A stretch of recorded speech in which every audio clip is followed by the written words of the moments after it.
Your order only has mixed lodges rather than single gender. Why is this? There are several reasons. There are other orders that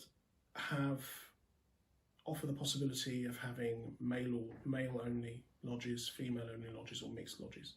But the reason we've opted for having mixed lodges only is because we do believe that the harmony of a lodge is increased and strengthened by having a representation of all genders present.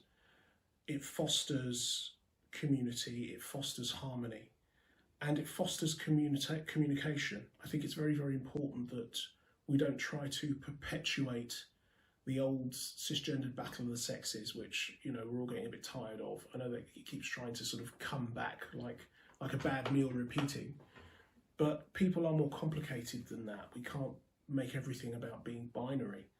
Also, I do believe that having a mixed lodge allows people to build connections across boundaries that the spiritual nature of our rite would actually support and help to flourish. So we opted for mixed lodges because we felt that we wanted to have a very representative body of people. There are lots of male-only lodges for men who are interested in that kind of masonry. You know, we don't really need to supply that. There are plenty of them in existence, both here in Britain and on the continent in America. And there are female-only lodges for women who feel that they want to meet with sisters only. But for our order and for the way our mysteries work and their occult nature, having a balance of the sexes and a balance of the power that different genders have is really, really important. And I think that the mysteries can withstand the impact. So that's why we've opted for that. You make the following statement on your website. The EMO UK is a mixed gender order with mixed gender lodges. Although the memphismizraim tradition as a whole allows the option of single gender lodges, we believe that a lodge is balanced on all levels when it is inclusive. We welcome people of all genders among us. Can you explain this a little further? Well, for exactly as I've said before, I think that there's a balance of power that manifests when all genders are present. Ancient cultures had more than two genders, and although there's no way that the order is suggesting that the genders are the same, they're not the same. You know, that which is required for male psychology, the male body, the male aspiration is different from that of female and different from that of those who are in the centre of between the genders. But the spirituality that we teach is universal, so it's accessible to all and it has something for everybody. And I think it's unfair to exclude anybody just because of certain elements from ancient tradition that have a particular bias towards a gender. There's always a way of adapting these things. And when you dig down into these cultures in their original form, there was very often a manifestation of multiple aspects of gender to how spirituality was taught. And I don't think that's unhealthy. You know, people are people. And I don't think closing the door to anyone who's ready to enter the mysteries just because they're not the right gender is a valid reason for doing it. It just isn't. Would you accept a transgender or gender fluid member? Absolutely, of course I would. They're a person. And not only that, if one studies the history of religious culture, those who have elements of male and female within one soul, within one body, were often attributed a great deal of power in the spiritual realm. The Native Americans have the famous two spirits, but there are many other examples everywhere. I mean, even here in Britain, we have the Maid Marian figure.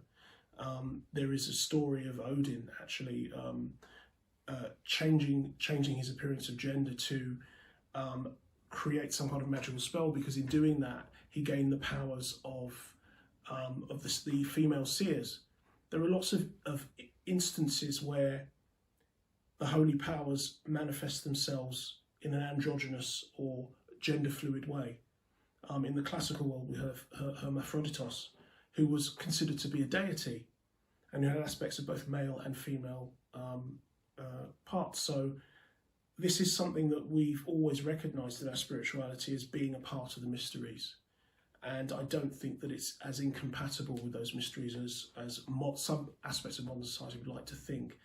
Also, people are people, and I don't want to exclude anybody just because they're a bit different to what we would expect to see everywhere, because that isn't actually the reality we live in.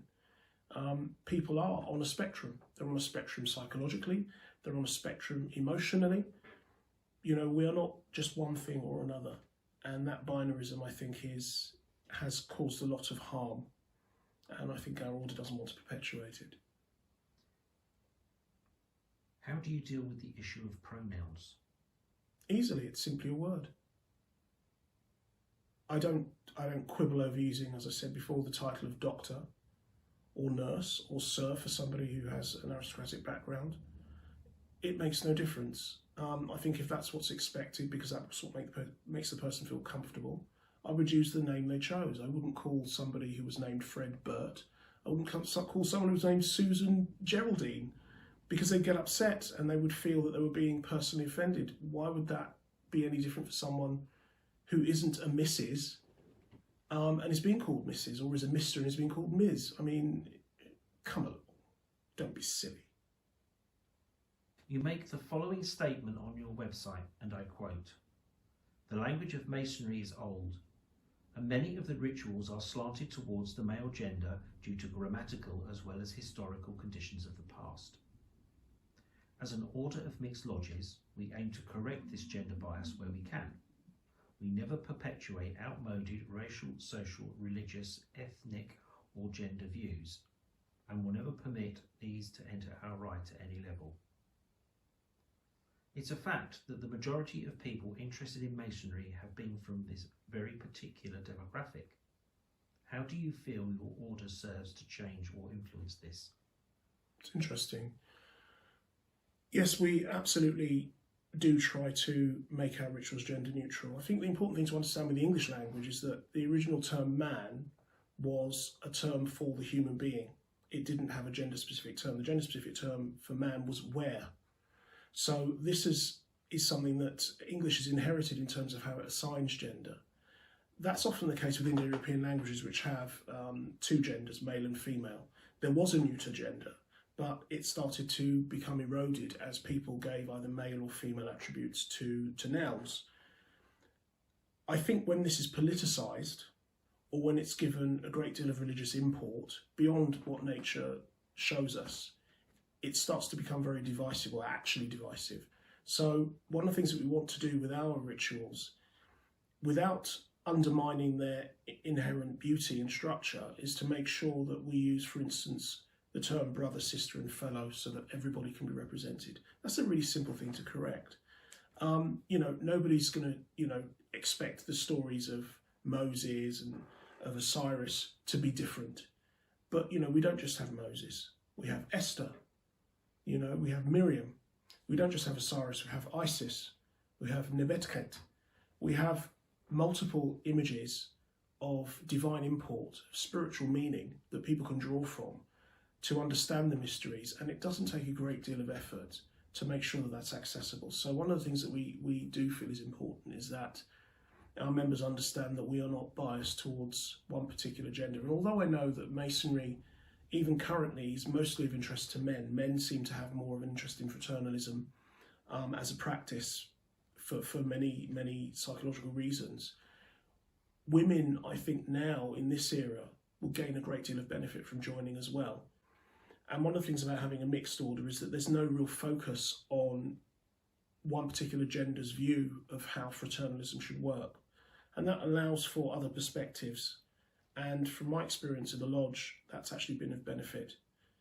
So I certainly want more women to join Freemasonry and people of any gender to join, because it will enrich the tradition and it will allow us to have the impetus to keep making those changes which start to level out the Masonic playing field, as it were, in terms of its symbolism, but also to help us to build a society that's more equal. Even when you correct the gender bias of the language, do you think that the inherent male bias of Masonic ritual symbolism may alienate your female members?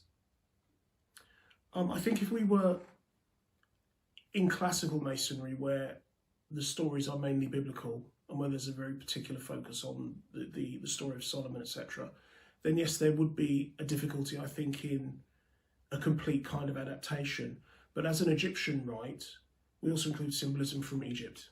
We do have that hermetic ingredient, and we're also hermetic. So as one progresses through the degrees, there are plenty of examples of multiple aspects of spirituality from a gender perspective that will help someone to engage with the rituals. And we've managed to do that without having to change the fundamental nature of what the Masonic rite is and how it develops. And that's been really, really nice to be part of. Does your ritual focus on male archetypes and figures, or are there female archetypes included in your symbolism? Well, in the Egyptian rite, the myth of Isis is rich with all kinds of wonderful symbolism that can be explored and can be included in the rituals. That really comes to life in our inner order, which we call Krata Rapoa. That's the most, I think, Egyptian and Kemetic system that our order offers. But even in the ancient primitive rite of memphismizraim, there are elements of both the genders and both aspects of gender. And this, we try to bring this in as part of the understanding of the more biblical interpretations, that these are archetypes. There were female matriarchs as well, and there are equivalents that can be drawn.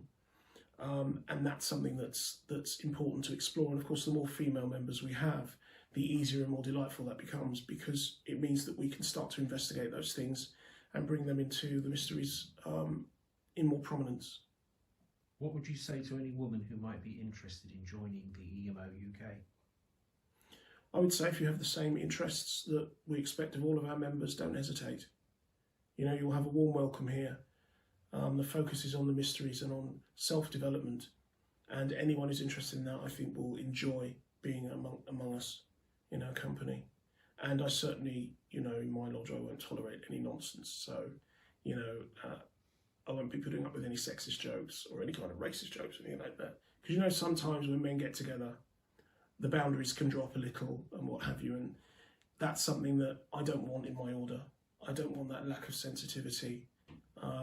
Camaraderie, fantastic, but having a mixed lodge makes people think about their boundaries. It makes people think about what they're saying and how it's affecting someone else, and that can't help but make you a more moral person. So I would always encourage that, and that's another reason why we've chosen to make sure that they're mixed. How much diversity and inclusivity in general is demonstrated by your membership? There's a great deal of ethnic diversity. There's a great deal of gender diversity in terms of the mix. I personally feel I'd like to see more female members joining as well. I think there's a lot here for people who are interested in masonry as women. But the mix is there, and we have a great mix of orientations, of religions, of cultures. There are all sorts of accents in our lodges, and I think that's wonderful. Do you have a policy in place to ensure the continued support of EDI? Quality, diversity and inclusion, yes. The way that our order is structured is naturally in harmony with those principles.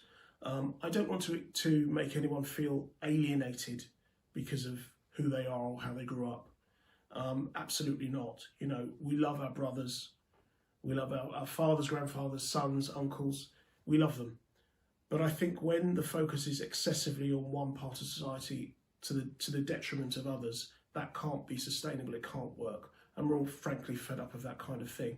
So one of the things that I love about our order is that there is that natural EDI because the mysteries are designed to be accessible to everybody on that level, on that basis. So it's kind of already happening. But certainly in terms of policy, when we interview, we try to make sure there's a representative from at least two genders, that there are people who have different ethnic backgrounds as well, to show that we have a commitment to looking after people of colour as well. And so that people feel that when they're entering the first people that they're seeing are a good representation of what they're going to find and who they're going to be mixing with when they join. And we celebrate that. So yes, we do have a policy and we do uphold it. Thank you, Grandmaster.